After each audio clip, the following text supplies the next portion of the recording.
Mesdames et messieurs, bonsoir. C'est l'heure du flash d'information. Le président de la République a été honoré à New York en marge de la 69e session de l'Assemblée générale des Nations unies.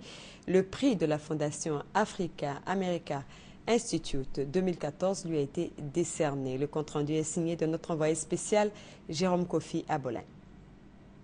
Gotham Hall, 1356 Broadway, 36e rue, New York, lieu choisi pour la cérémonie de distinction au président de la République, Alassane Ouattara.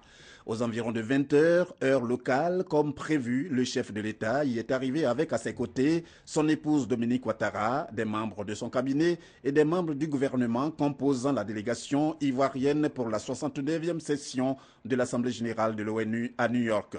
Pour accueillir le président Alassane Ouattara, d'abord, un standing ovation suivi de l'abidjanaise.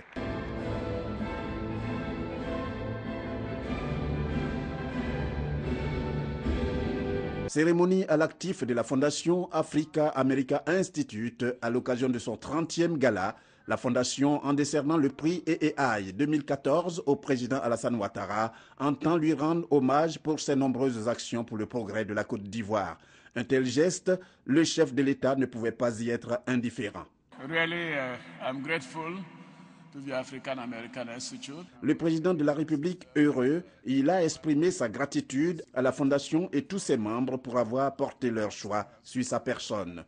La soirée, avec l'ambiance festive qui l'a caractérisée, a duré pendant environ 2 heures d'horloge. Elle a surtout été marquée par la prestation de l'artiste sud-africaine Yvonne Chaka Chaka.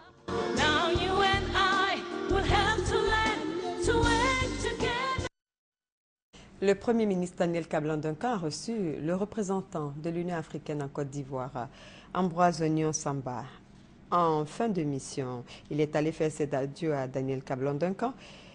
Jean-Marie Aka, président du conseil d'administration de la CIPRA, dont la structure mène un projet de production intensive, quant à lui, est allé présenter les nouveaux projets de sa structure au Premier ministre Daniel Kablan-Duncan. Nous y reviendrons à 20 h.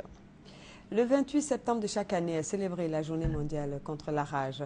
La rage est une zoonose, une maladie transmise de l'animal à l'homme. La rage est 100% mortelle. Elle touche environ 60 000 personnes selon l'Organisation mondiale de la santé.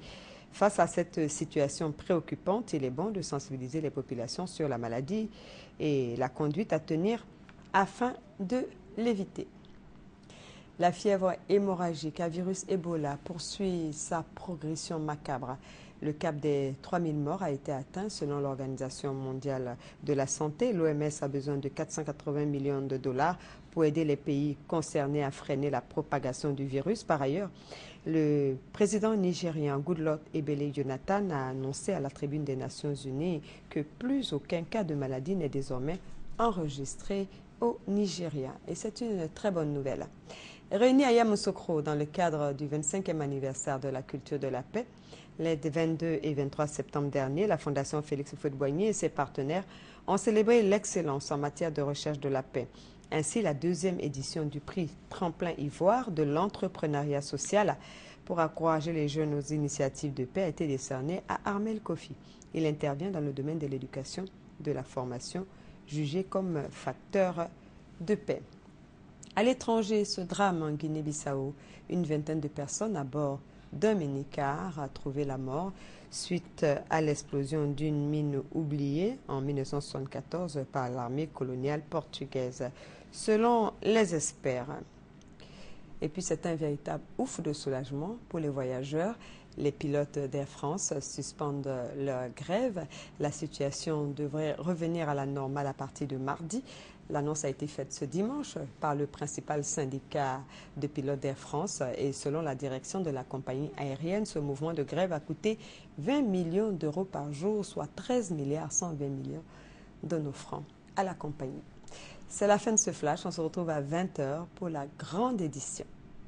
En attendant, à 18h55, n'oubliez pas le magazine Santé et Bien-être et vous retrouverez Kadi Fadiga et ses invités pour ce magazine. Et le thème, c'est infection respiratoire et méningite des enfants. À tout à l'heure.